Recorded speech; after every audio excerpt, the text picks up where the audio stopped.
What's this? When I temporarily returned from a long-term business trip overseas, my husband Tyler let my mother and sister-in-law live in my high-rise apartment without permission. My mother-in-law didn't know anything, she said. You've been a really big help for paying rent all this time. I'm grateful. They say that ignorance is bliss, but it is also a kind of misfortune. What do you mean? I deliberately feigned ignorance to them. What will happen to my misinformed family-in-law? My name is Wendy and I am a 36-year-old office worker. I was divorced, had no children, and was a full-time housewife at the time of my first marriage. I frequently quarreled with my ex-husband and eventually separated over many issues. I have no regrets about it. However, looking back, I feel that both sides needed to grow. I have already lost contact with my ex-husband and are now both leading new lives. As if to prove that, I remarried about 3 years ago. After my divorce, I got a job and met my current husband, Tyler, at the workplace. Tyler also happened to be a divorcee, and due to similarities, we hit it off well, which eventually developed into a romance and led to remarriage. There was a time when I thought I would never get married again after the divorce. I even thought that I was not suitable for marriage. But after meeting Tyler, I also came to feel that it is okay to pursue happiness. I seriously hoped that this one would have a happy ending. However, marriage was still difficult. We were supposed to have learned from each other's failed marriages, but it was difficult to remain patient. 6 months after our remarriage, our initially caring relationship with each other slowly began to deteriorate, and we no longer saw the desired behavior we had hoped for. The opponent's shortcomings became visible. When I remarried, I decided not to quit my job and continue working. In my first marriage, I was a stay-at-home wife, but this time I intended to keep my job. Tyler agreed, and we continued to work together. Although it was agreed that household chores would be shared, Tyler's participation in housework was limited at first. Gradually, he abandoned all housework because he was busy, and in the end, I took on most of the chores. When it came to cooking, I was mainly in charge of it. It's not that Tyler didn't know how to cook, but he was waiting for me to make things. After the divorce, he knew this, but when I took the initiative to help, he took it for granted. Tyler thought that if I was the one doing it, then he could cut corners. As a result, now he doesn't help with anything except for taking out the trash. I had hoped that one day he would be willing to help, but that was not the case at all. I didn't see the point in waiting, so I told him, I've been feeling a bit burdened lately. Do you have anything to say to that? When I asked, he looked up at the ceiling and was deep in thought, but the answer came quickly. Oh, I'm sorry, I'll do it properly next time, he said, but he didn't actually take action. I endured it for a while, but finally I couldn't stand it anymore. One day, I sat down with Tyler and I confided in him about my daily frustrations. Originally, we agreed to share the housework together, but in reality, I was the only one who was actually doing it. I didn't want to make things worse by complaining about the constant promises of doing it next time, but never actually doing so, but I took the plunge and decided to speak up. I hoped that Tyler would change. However, it seems that it was only my wish. Hearing my words, Tyler frowned and crossed his arms disapprovingly. If there's anything you want to talk about, just say it. Saying this, Tyler took a deep breath and squeezed out the words. Well, isn't it usually the responsibility of women to do household chores? What? I'm sorry, I want you to listen without being offended, but when my previous wife was also employed, I left the housework to her, so I naturally thought that you would be in charge. He also made a preamble before talking about something difficult. And I was a little offended by his words, because I felt that I was being compared to his previous wife. Now, the reason why Tyler divorced was somehow understandable. He may not have meant it, but he unknowingly said things that irritated the other person or behaved in a way that he didn't notice. It was unlikely that the dissatisfaction would increase all at once, but if accumulated gradually, anyone would have been angry. I also felt irritated like this, which may have been an unpleasant trait for men. Let's stay calm here. Much more modestly and gently than usual, I asked him to share the household chores again. Tyler also understood, so I decided to wait and see. However, human beings do not change so easily.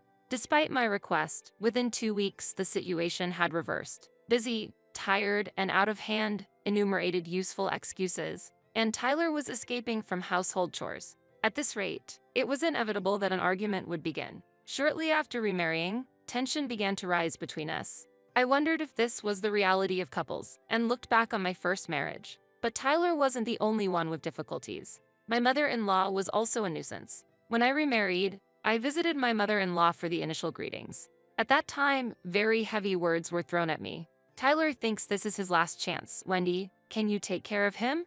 The moment she squeezed my hand tightly and asked me so earnestly, I felt a great responsibility. At that time, I believed that I would be able to get along smoothly with Tyler, but I never imagined that the relationship would deteriorate so quickly. Just when I thought that I needed to correct the situation at all costs, something unexpected happened. That was a few months ago. At that time, the company was talking about a long-term business trip. When I received a proposal for a business trip and was wondering what to do, Tyler recommended that I go and gave me a boost. Important decisions were always made through discussion, so I felt reassured by his words. One day, when I returned home, I was confronted with Tyler's infidelity.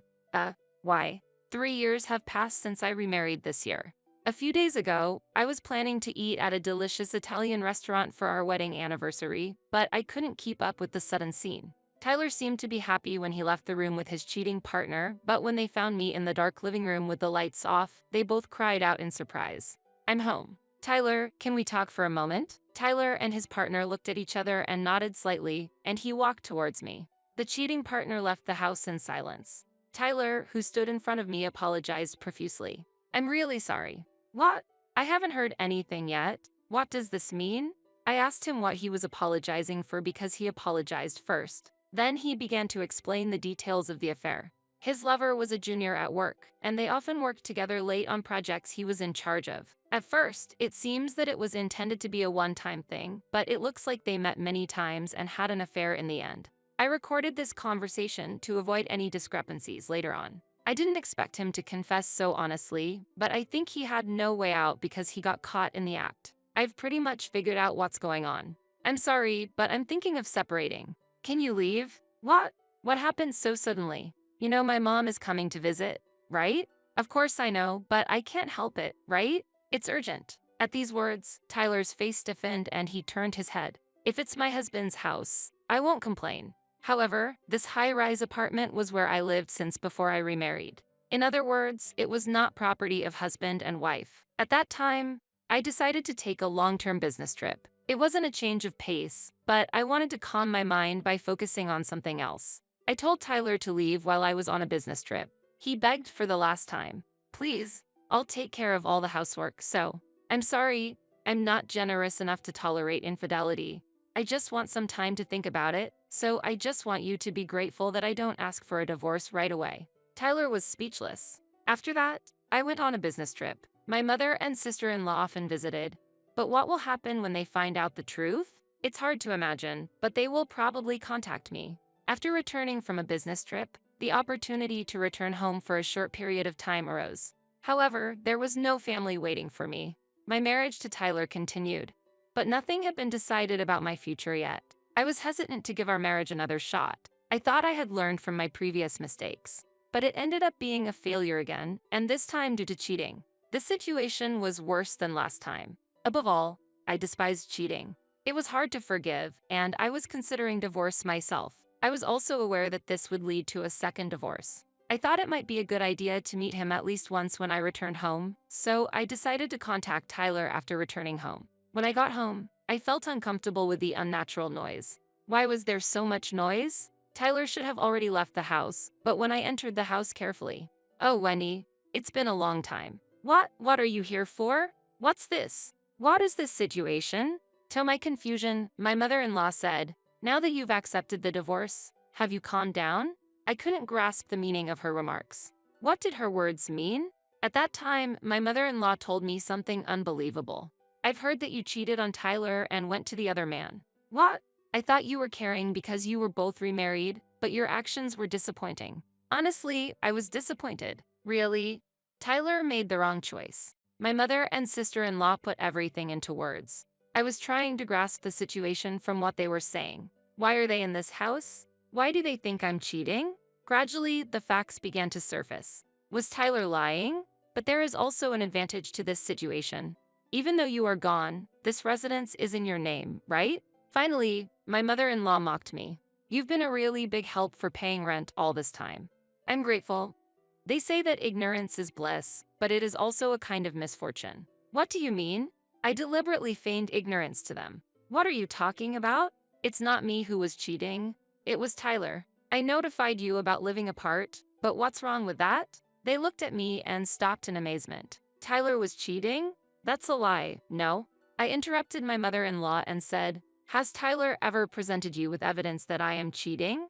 Well, no, because he said he didn't want to see it. Notice your mistake, and look at this instead of the supposed evidence of my infidelity that my husband claims he has. I presented a recording of Tyler talking about his affair to my mother and sister-in-law. My mother and sister-in-law covered their mouths with their hands. The story from Tyler and the story I told them were different, and they didn't even seem to know the fact that we lived apart. Therefore, he should be able to leave this house now.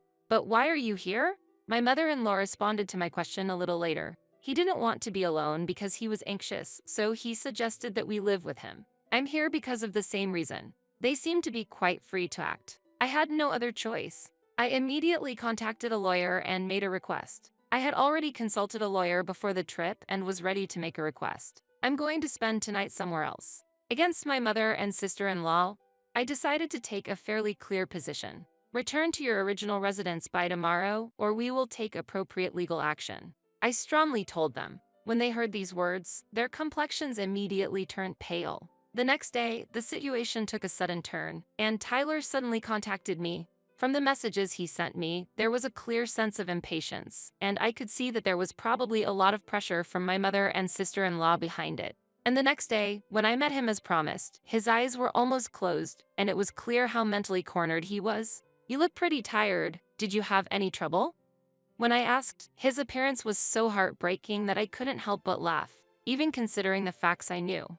At that time, Tyler suddenly fell to his knees and pleaded earnestly, please, don't abandon me. What's the matter? Why so suddenly? When I asked, he continued, I heard from my mom and sister, and they knew I was lying. So I thought I'd give it one more shot. I was surprised. Oh, really? But Tyler asked for another chance in this difficult situation. He seemed to think that in order to regain the trust of his mother and sister, he would need to convince me first. He spoke to me sincerely. When I look back, it was all my fault and I regret it. From now on, I want to grow as a person. That's why I want you to see the new me. In spite of Tyler's passionate speech, I was determined. I'm sorry, I can't do that. Why? He couldn't hide his look of surprise and disappointment. You promised to help with the housework, and you said we were going to separate, so you should have left the house, right? How do you think I can trust you from now on that I was lied to by you and let us live in that house? Tyler choked up. After returning to the US, I had already begun to think about divorce, but when I returned home, my thoughts turned into conviction. No more hesitation. I've already hired a lawyer so that I can move on. Can you get in touch with them? And I've already told your mother to leave the house, so please leave as soon as possible. You're kidding. Tyler still said something. After a while, the divorce was realized. Tyler seems to have been cut off from his mother and sister. This lie greatly damaged their credibility, and his social position was also significantly affected. However, my mother and sister-in-law, who believed in Tyler's lie, also paid a heavy price. They were offered to live together, and they gave up their home, forcing them to start a new life in a small apartment. If they had rejected Tyler's proposal, they could have continued to live in their original home, but that option was no longer possible. Tyler tried to continue his relationship with his affair partner, but in fact, she had other relationships, and there were rumors that she had a child with another partner. I heard that Tyler retired from the company because of the shock, and now he is living a life where he lines up at the casino in the morning and only his debts continue to increase. I was subsequently promoted at work. I still enjoy my work, and my efforts so far are paying off. For a while, I would like to have my work as my partner and make my life more enjoyable and enriching.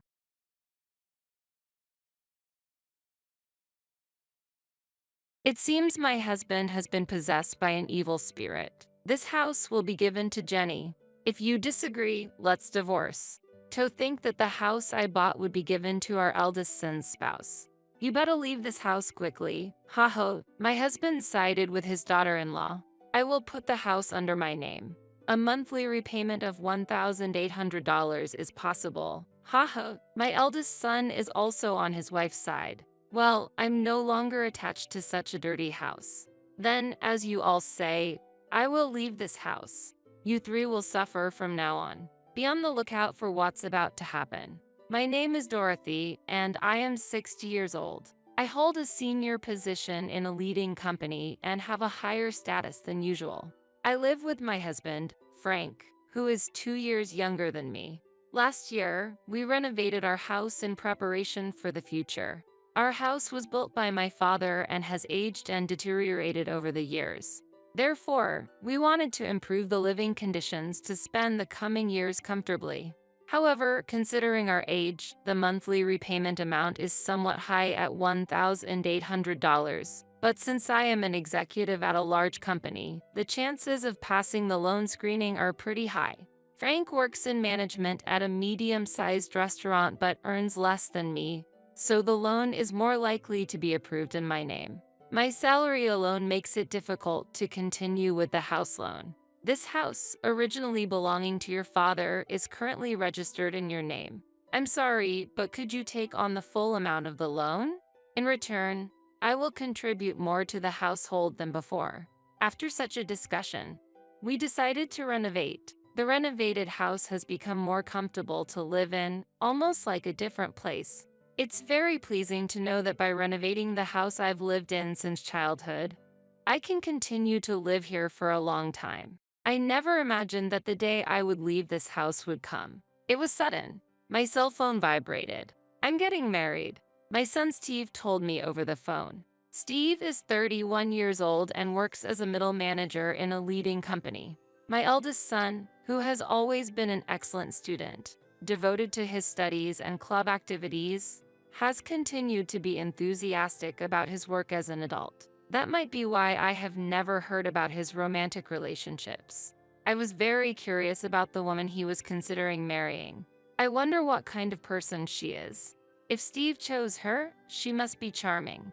However, I'm worried that Steve, who has little experience in love, might be taken advantage of by someone with ulterior motives. I was filled with excitement and worry about meeting the woman my son brought home for the first time. Then, the day of the first meeting arrived. A woman with brown hair and a white chiffon dress, exuding purity, came to visit. I'm Jenny, please take good care of me. She was polite and charming, making for a likable first impression. I'm honored to meet you, father and mother. She smiled, showing her sparkling white teeth. If it's her, I can entrust my son with ease. I felt this way, and it seemed Frank shared a similar opinion, showing a smile. She's a wonderful girl. When Frank murmured that, she said, I'm so happy to hear that from you, Dad. I look forward to getting along with you. Gripping Frank's hand tightly and looking back at him. What's happening? Her intimacy surprised me, and I was a bit bewildered. Steve seemed surprised as well. However, a complex expression appeared on Frank's face. It wasn't jealousy, but it wasn't a comfortable feeling either. What are you doing? I asked, wishing for her to avoid such actions for my son's sake. She panicked. Oh, I'm sorry. I shouldn't have done this upon our first meeting. And quickly apologized, withdrawing her hand from Frank's. I'm often told that I don't understand personal space. It's not intentional, but I'm truly sorry. It seemed like it really wasn't intentional. Still, I was somewhat surprised by her actions, considering I initially had a good impression of her. However, Steve truly loved her. Yeah, Jenny might have a strange sense of personal space. Haha, but that's part of her charm. I'm not good at talking with women, but she approached me proactively. That's why we could become so close and consider marriage. I didn't expect Steve, who is usually passive towards the opposite gender, to change so much because of Jenny. Please take care of Steve. Despite various emotions, if she is a good person, everything will surely be okay. I accepted their engagement. Afterwards, things progressed swiftly, and within a few weeks, they had officially submitted their marriage registration. I wished for the best for their future happiness. One day, half a year after they got married, I'm home. When I returned from work, there were unfamiliar women's shoes at the entrance. Stepping into the living room, I found Jenny. Oh, Mother, welcome back. The table was littered with empty cans and bottles of alcohol. It seemed they were enjoying some drinks. What's this? I wondered about the two of them having a party without Steve. I happened to meet Jenny on my way back from work. We talked about wanting to get closer, so we decided to drink together. But since it was before payday and money was tight, I suggested drinking at home. Why have a party at home? It would have been ideal if Steve also joined, and we all could have had fun together. I don't want to intrude on the newlyweds, but it would have been better if we gathered at Steve and Jenny's place. I tilted my head and answered, "Indeed, we could have done it at our house, but the beauty of this residence is exceptional, and our place is a bit messy right now." Jenny's speech was unclear. She was slurring her words, clearly quite drunk. Hearing her normally precise speech become lax under the influence of alcohol was unexpected. But what was the reason for enjoying the alcohol just between the two of them? Why didn't you call Steve? I found it unusual for a daughter-in-law to come to her in-law's house to drink, especially during the honeymoon phase.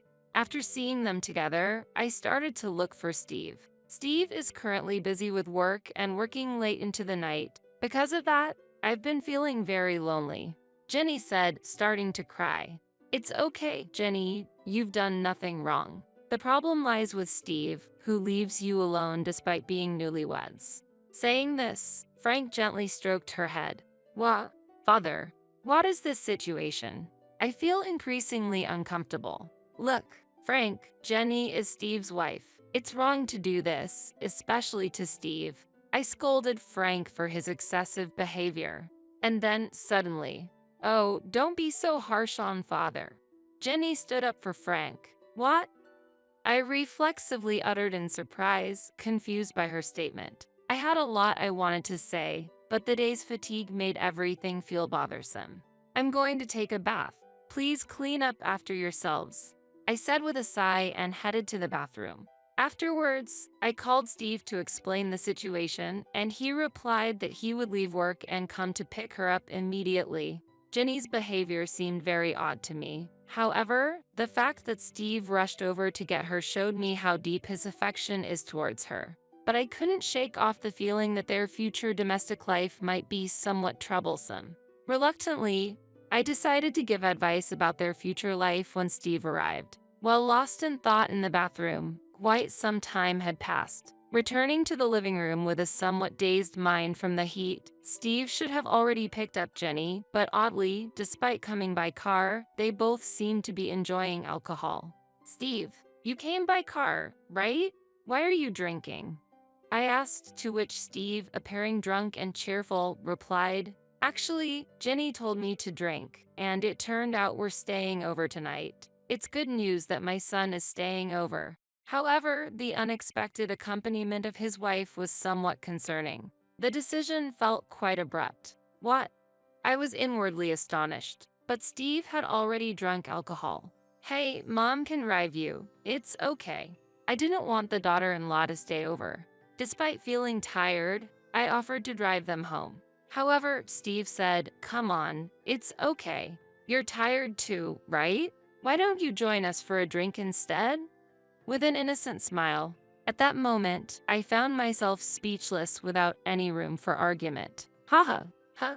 At that instant, a feeling of discomfort sprouted within me. Suddenly, Jenny looked at me with a smirk, as if her smile harbored some conspiracy.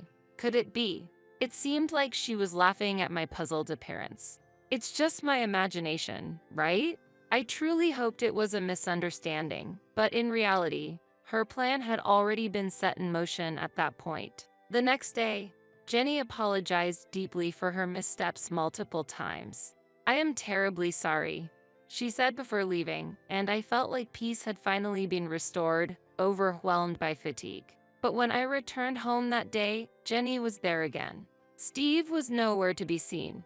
Disheartened by the previous day's events, there was a change in her demeanor.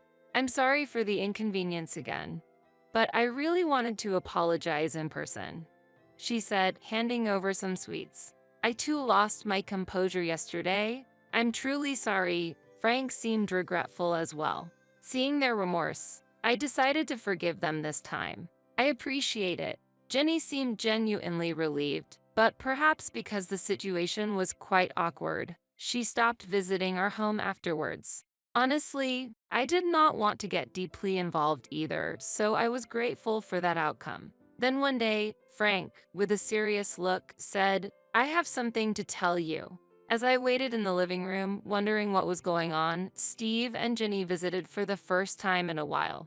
"It's been a while," I greeted, but they seemed to ignore my words and passed by as if they hadn't heard me. Perhaps my voice didn't reach them. Suddenly, Frank declared loudly, "This house will be given to Jenny. If you disagree, let's divorce." What?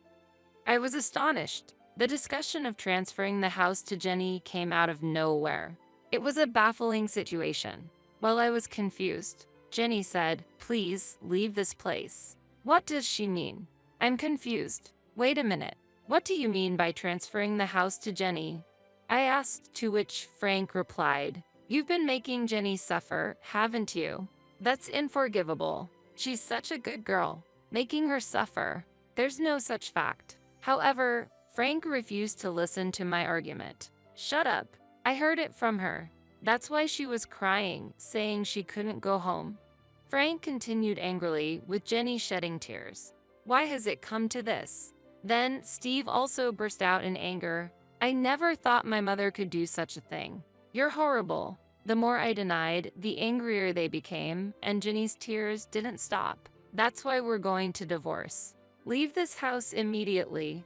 I plan to continue living here with them." I couldn't understand why I had to transfer my own house to Jenny. When I asked for the reason, because Jenny is deeply hurt. We could have sought compensation, but we thought of a better solution. Taking this valuable house from you and giving it to Jenny is the appropriate punishment for you, was the response I received, even though I didn't make her suffer. Why should I face such retaliation? It's impossible for Jenny, who quit her job after getting married, to pay a monthly loan of $1,800, I argued. "Don't worry. We'll change the name to Steve. As long as Steve is working, the name change should be possible right away." However, there are restrictions on changing the name on a loan contract, so it wouldn't be that simple. In reality, changing the loan terms wouldn't be easy. I doubt the bank will allow it.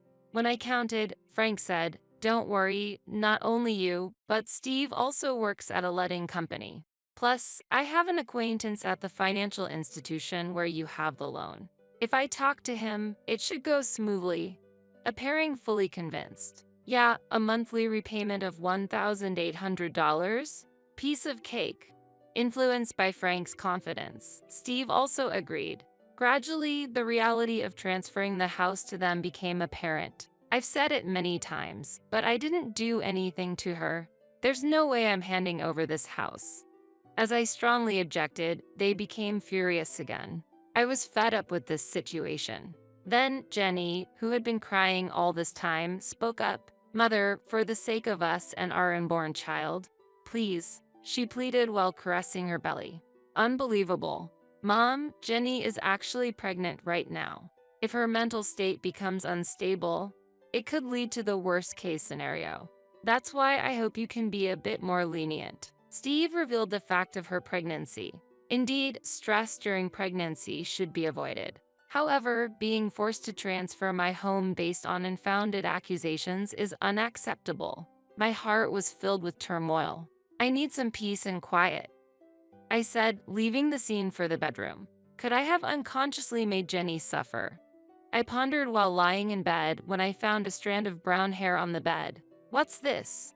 Both Frank and I have black hair, so finding brown hair here is strange. Could it be Frank? My heart was disturbed. After the recent troubles, to find such a shocking discovery was overwhelming.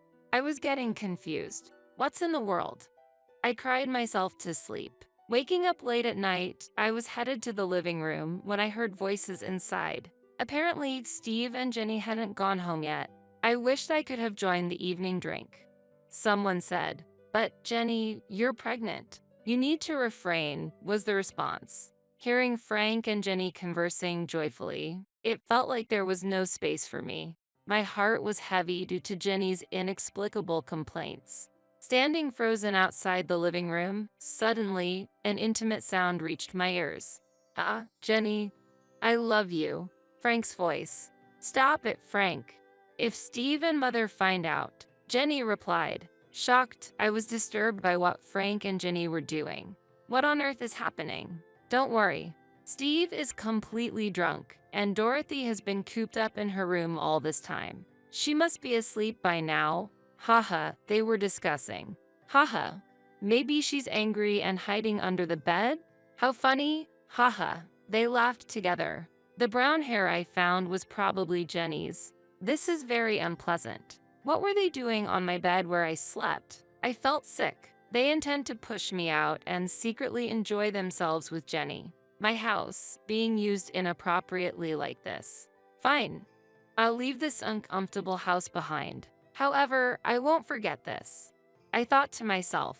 The next day, I appeared in front of the three as if nothing had happened. In reality, I couldn't sleep in that bed anymore, too shocked to even close my eyes. So, you've finally decided to transfer the house? They smiled all at once when I said, I've decided to transfer the house. Great. Let's go for the name change procedures. I'll easily pass the loan screening. Steve was excited. He knows nothing. Although it saddened me at the moment, I had no intention of revealing the truth to my son. He wouldn't listen to his mother since he was under his wife's thumb.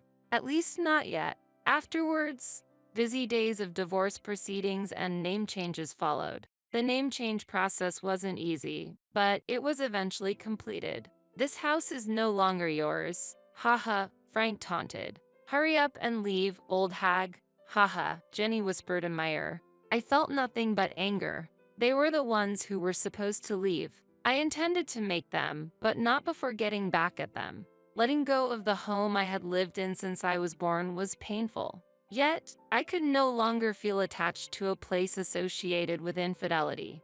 I planned to use this abnormal situation to create turmoil between them. Wait and see when the time comes. A month after I left the house. I'm ready, is what I said and headed to my former home. As I pressed the doorbell, Frank responded irritably, "What do you want, stranger?" Despite it being our first encounter in a long time. I have something to discuss. Won't you let me in? I answered firmly. Why should I let you into the house?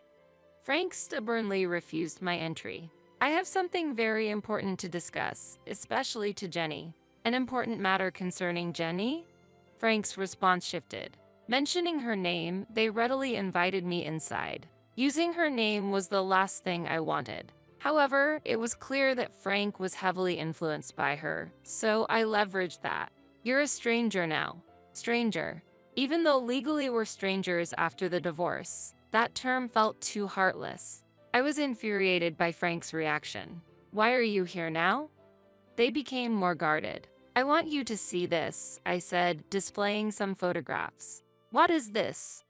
Their surprised voices filled the room. The photos were of Frank and her on a date, captured by a detective I hired to follow them after our divorce, recording their moments together. Wait, what? This is... Steve was unsettled. So what? We're just daughter-in-law and father-in-law with a good relationship. Nothing more, right? Why would you take such meaningless photos? What do you want? They insisted they were just close. Really? Then what about this? I pulled out my smartphone and played a certain audio. I've always liked Jenny.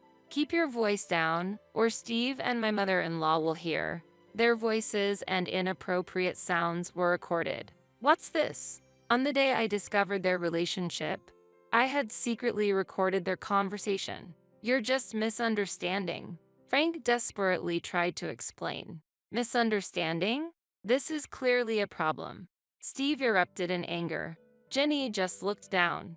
I pressed further. Let me ask you, whose child is in your belly, really? Steve's complexion changed. Could it be Dad's? He was lost for words. That's impossible. He always comes. Oh, she inadvertently confessed. You admitted it. You just said it. Their argument intensified and Frank and Steve got into a scuffle. Ouch! Jenny seemed to be in pain, which made them stop fighting. I seized the moment. Haven't I always said? I didn't make Jenny suffer. Did you lie to get rid of me, to convince Steve? Steve was shocked. No, that's... I'm the worst. Why didn't I believe my mom? He blamed himself for being swayed by Jenny and doubting his mother. It's so clear now. We should talk about this. Steve raised his voice at them. Initially silent, with all this evidence, are you considering a lawsuit? Apparently, Jenny initially had genuine feelings for Steve. But upon visiting our newly renovated beautiful home before their marriage, she began to desire it. My family home was a bit run down, and I aspired for such a beautiful house. The interior was also quite lovely. She tearfully explained. Wanting the house, she decided to get closer to Frank, using opportunities when he returned from work to drink without Steve. The months she didn't visit the house, she became close to Frank, plotting to get rid of me.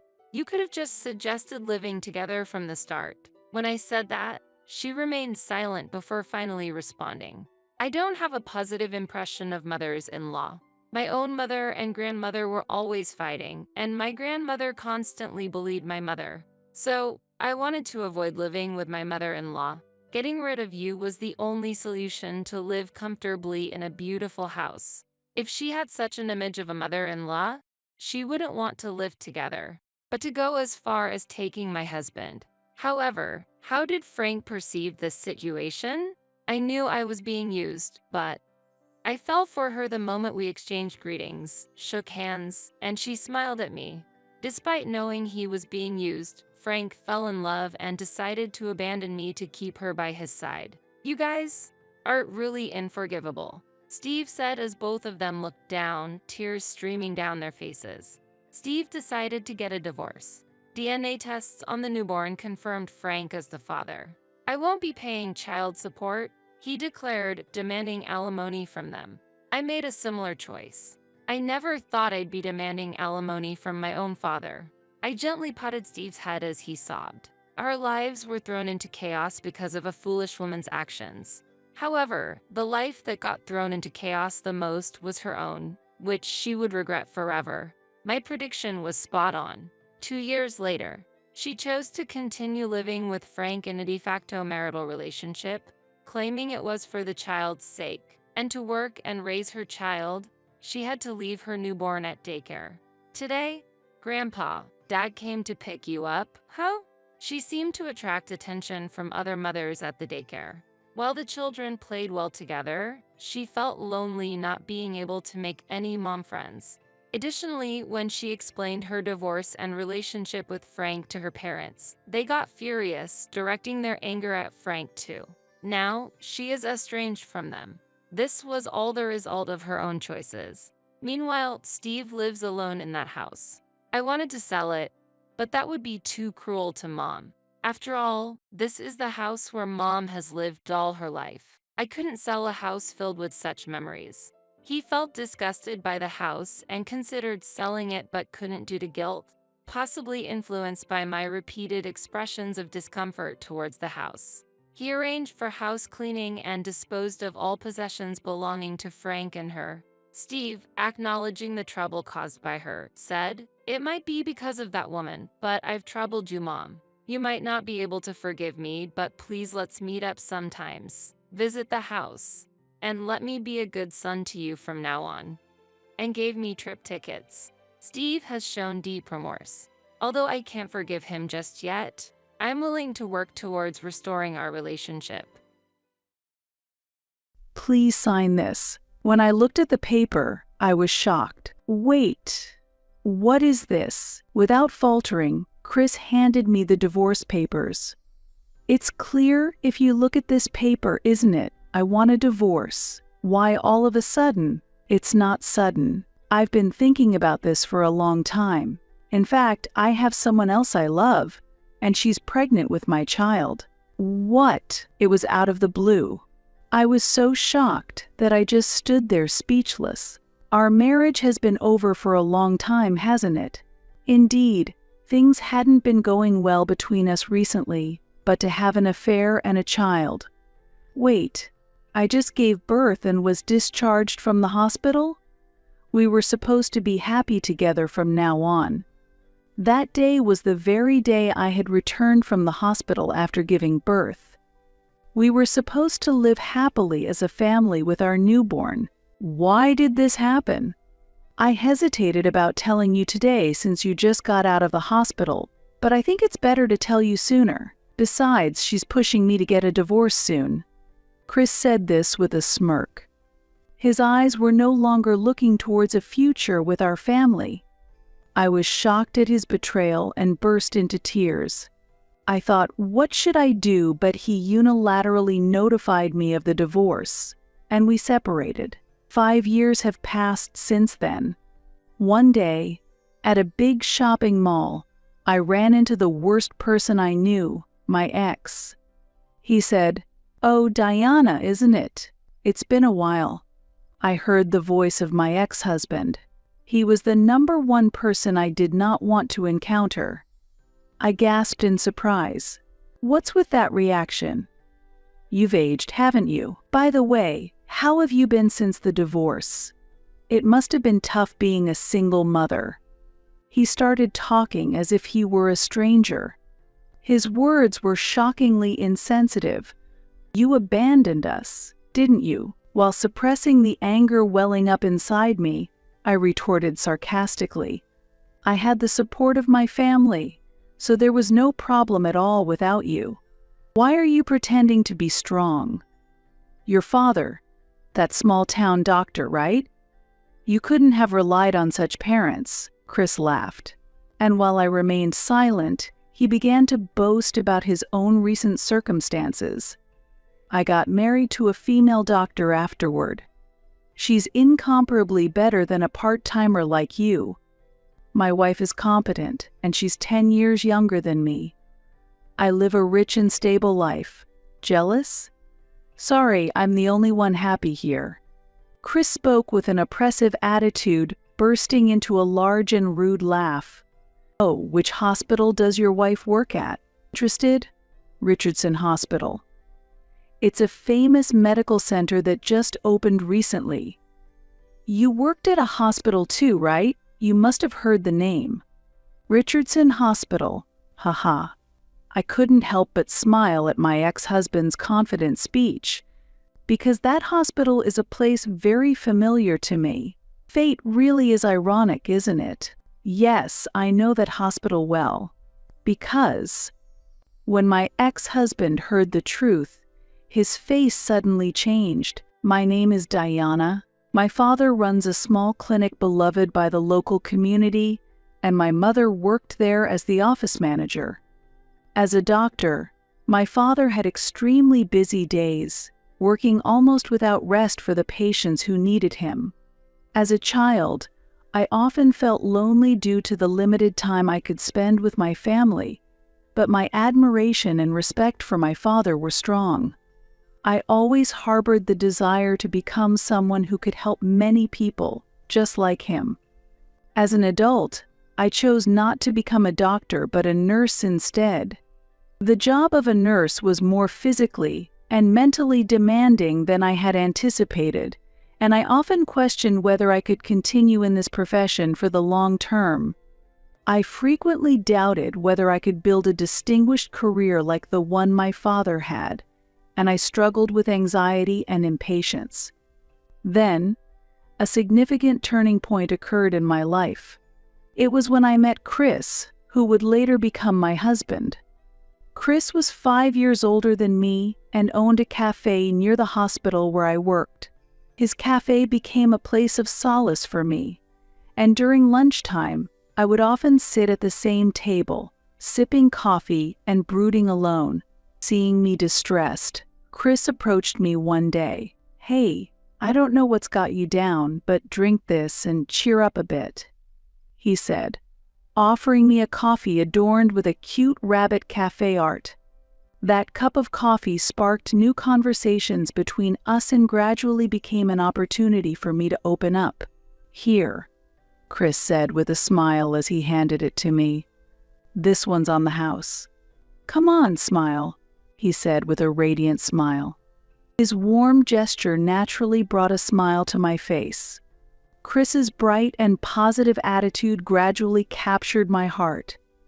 As I visited the cafe more often, my feelings for Chris deepened, and I felt an increasing attraction to him.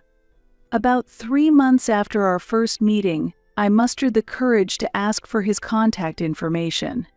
He happily agreed, and from there we started dating seriously. 2 years into our relationship, Chris proposed to me. In front of my parents, he confidently declared, "I will definitely make Diana happy, so please rest assured." Moved by his sincere demeanor, I fell for him all over again and felt a deep love. My parents were also touched by Chris's earnestness and expressed their gratitude.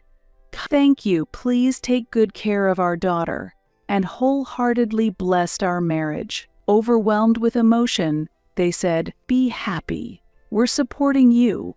As part of our wedding preparations, when we visited Chris's parents, they said, "Chris might be a bit unreliable, but please look after him," and gave us encouraging words.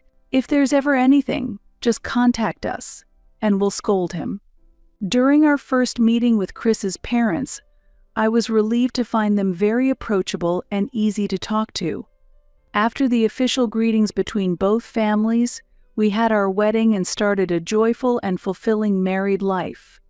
Married life did come with its small grievances and difficulties, but each time we overcame them, our bond strengthened, and the happiness we felt day by day was immeasurable.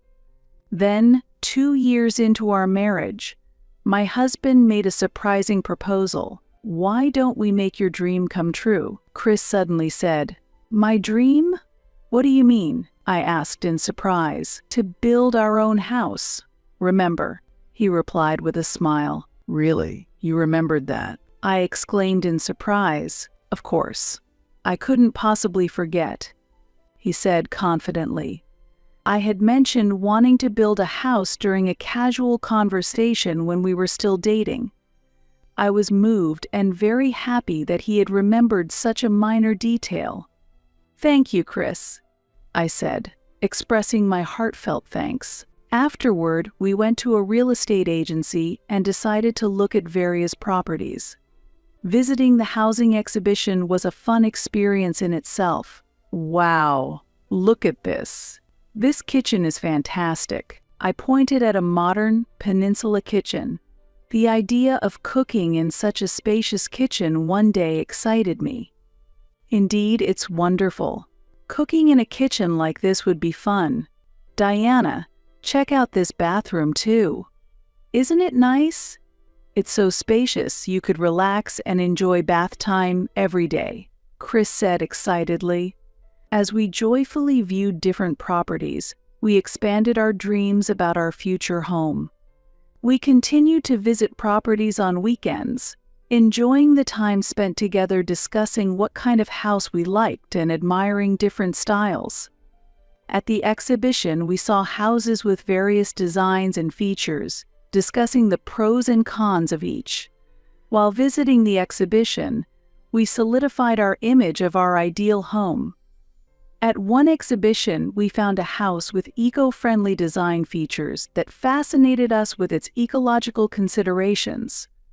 At another, we saw a house equipped with the latest smart home technology and were impressed by its advanced features.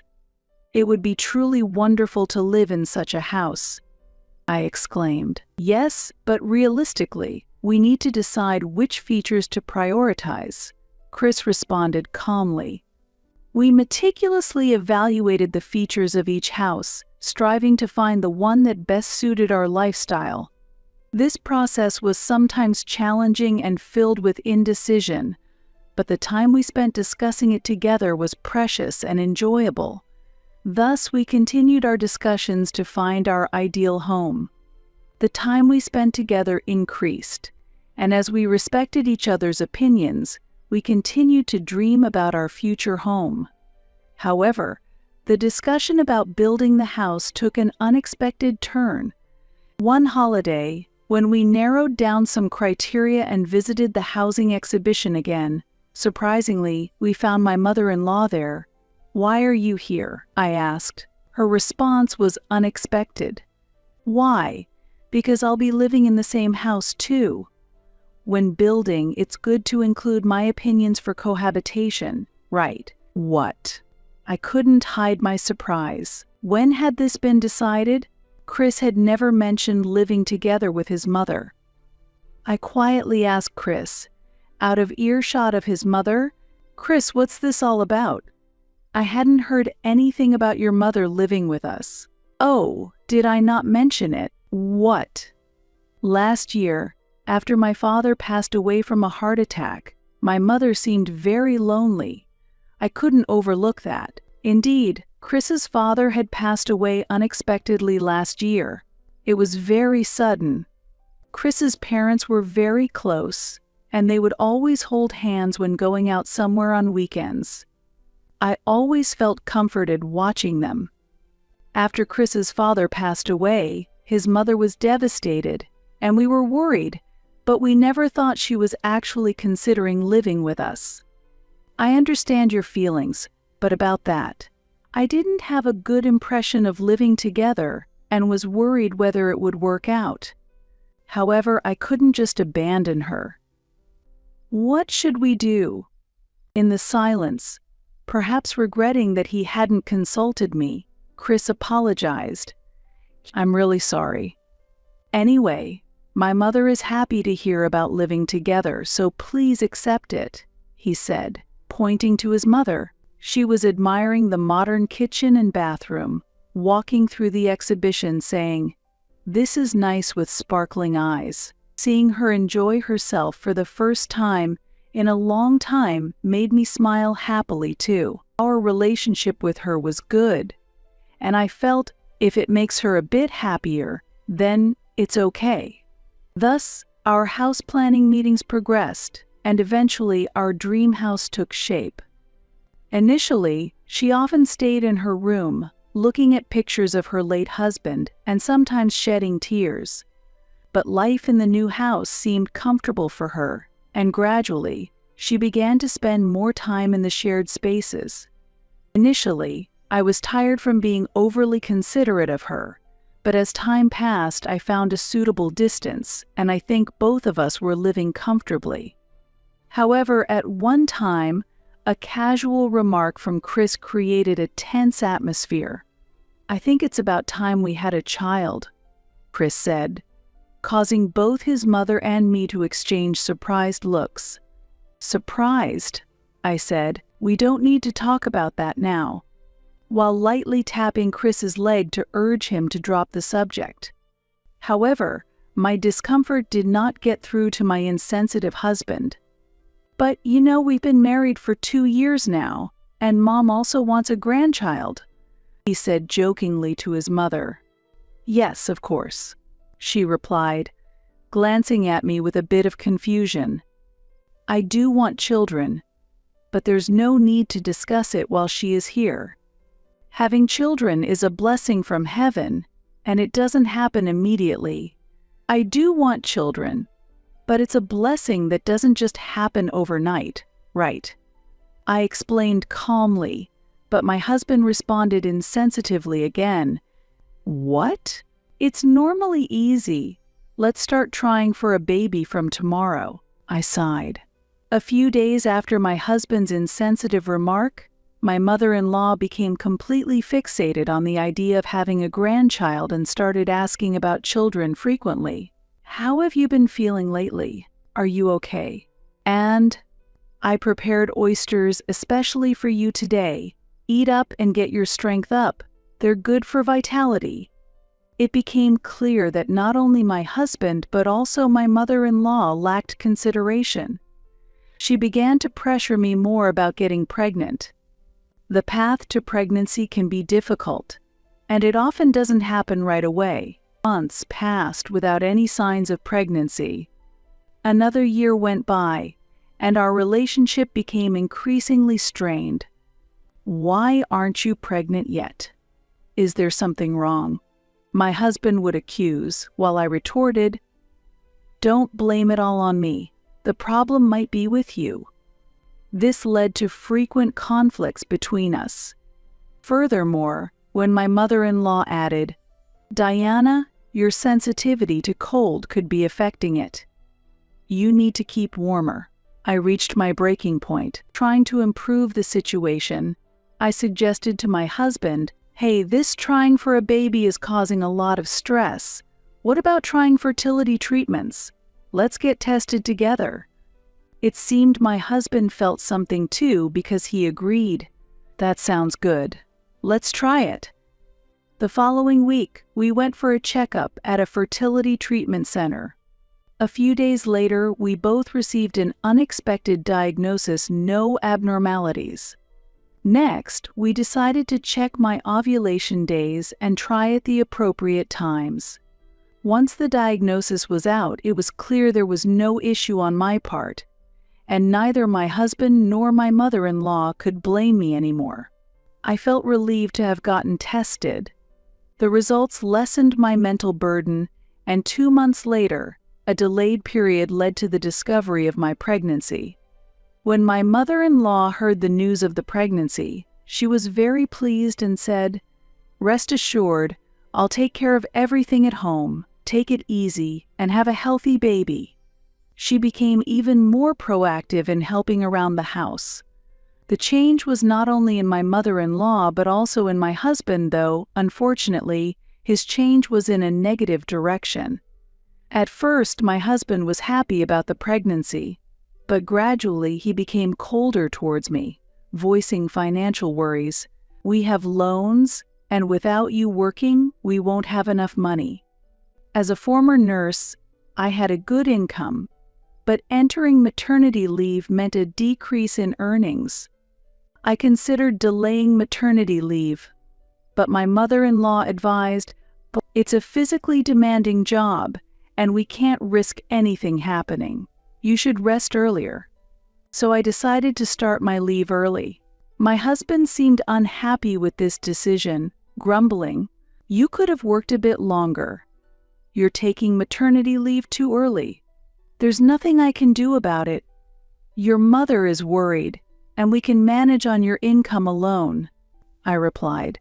But he retorted angrily, "It must be nice being a woman, pushing all the work onto the man once you get pregnant."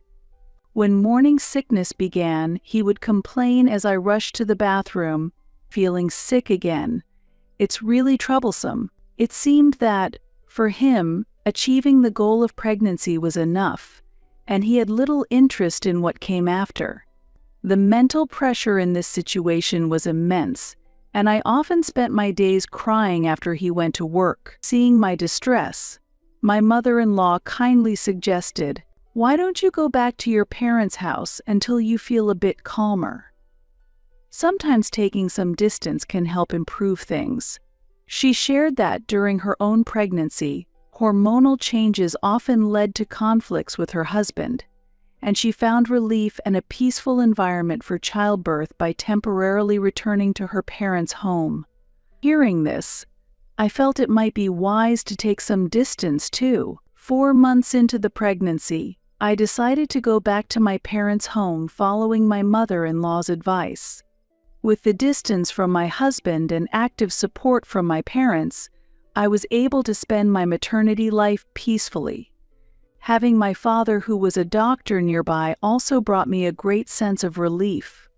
Meanwhile, while I was at my parents' house, my husband seemed to relish his freedom, staying out late and sometimes not returning home at all, as I learned from my mother-in-law. He never came to see me while I was at my parents' house, and we barely communicated. Feeling anger towards him was a natural response. The slight disagreements that had started before I left gradually escalated. As I approached full term, I asked my husband if he would be present at the birth. However, he quickly declined. "What? No way I can attend. I can't stand the sight of blood." His response left me feeling more disappointed than angry.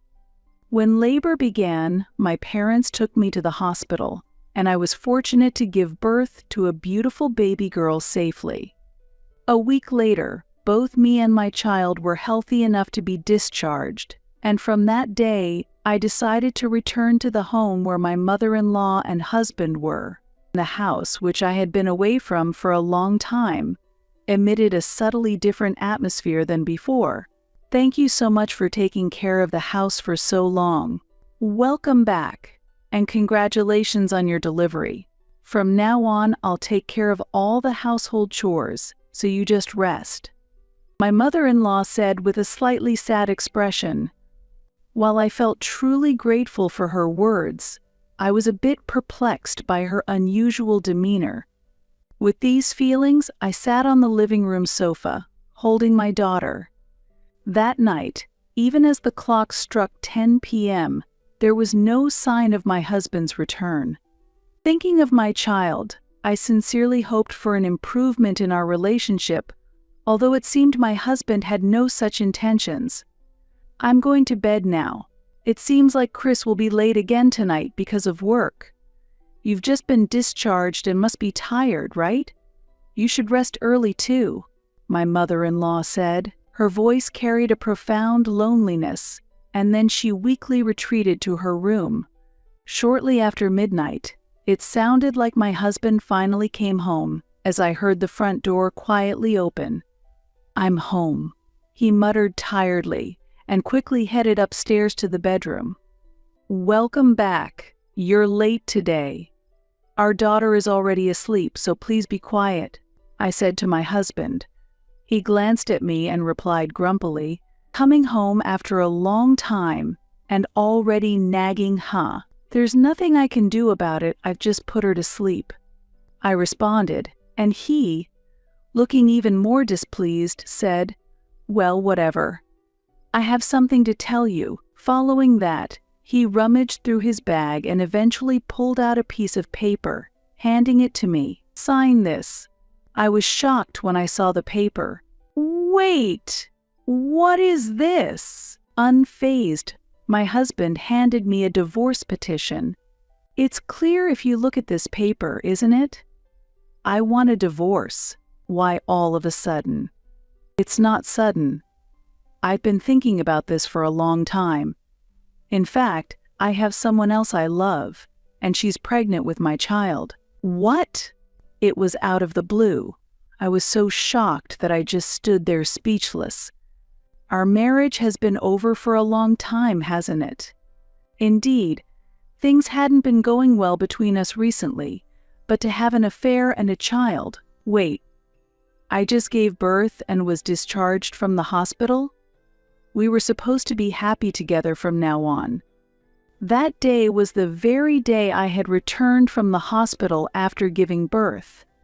We were supposed to live happily as a family with our newborn. Why did this happen?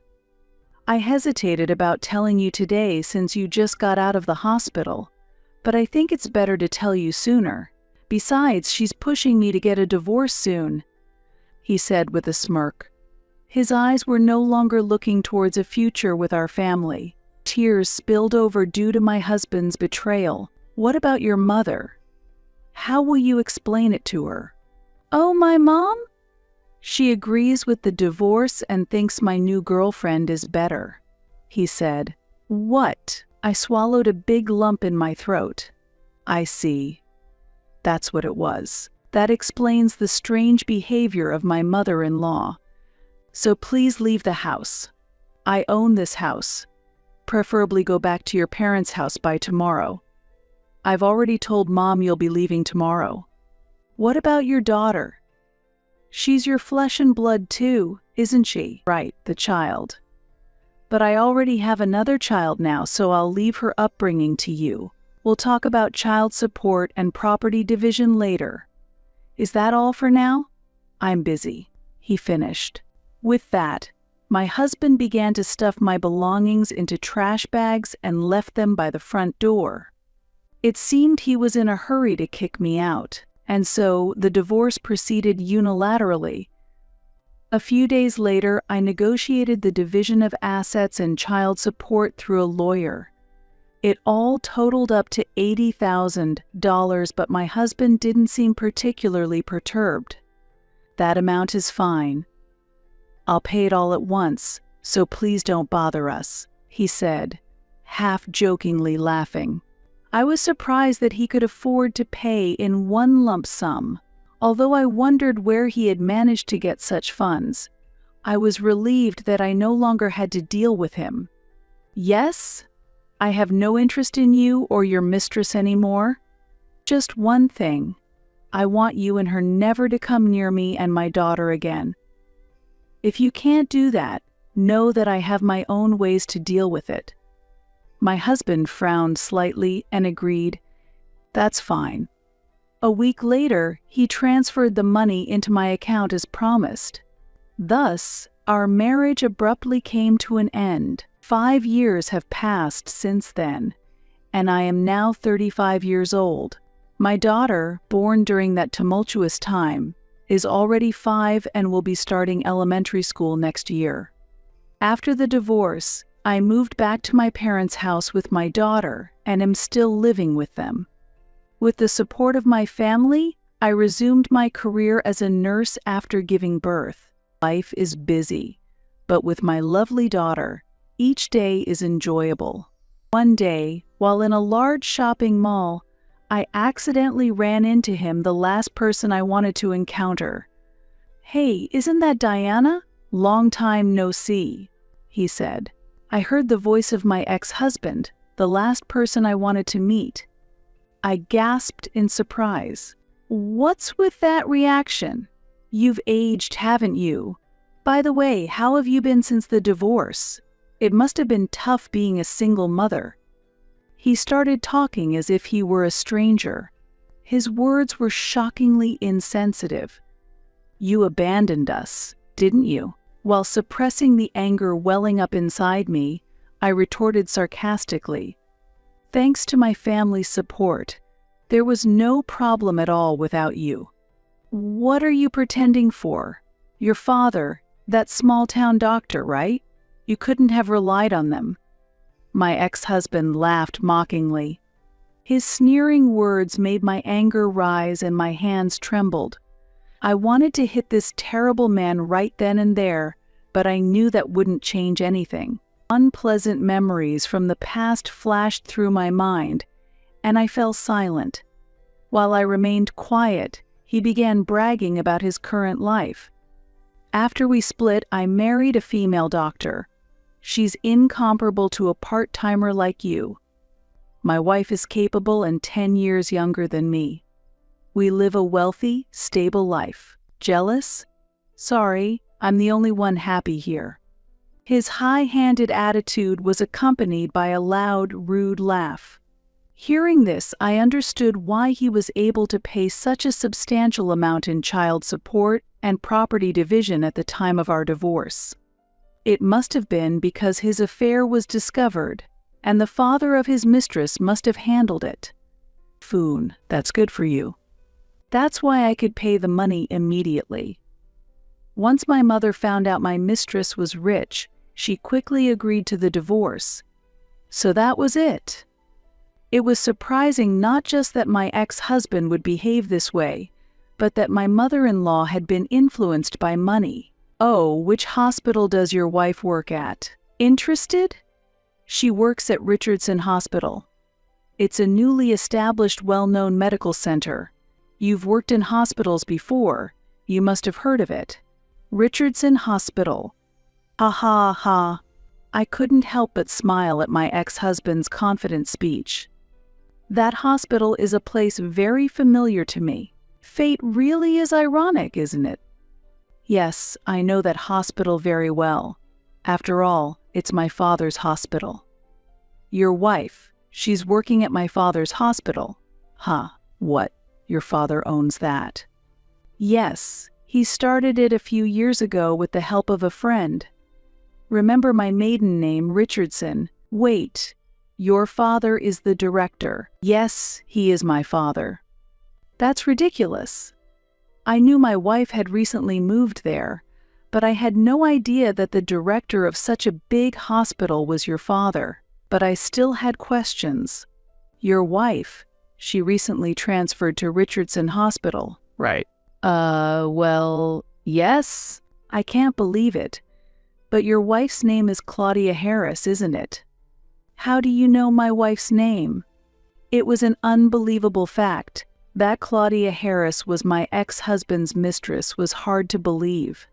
With such a common surname as Harris, I hadn't made the connection before. It's ironic, isn't it, how fate works? I no longer harbored any attachment or resentment towards my ex-husband, but the past betrayal deserved some reckoning. I decided to reveal the truth about his current wife. I also work at Richardson Hospital, and I know about Ms. Harris. She came to us a year ago after a scandal involving an affair with a married patient at her previous job.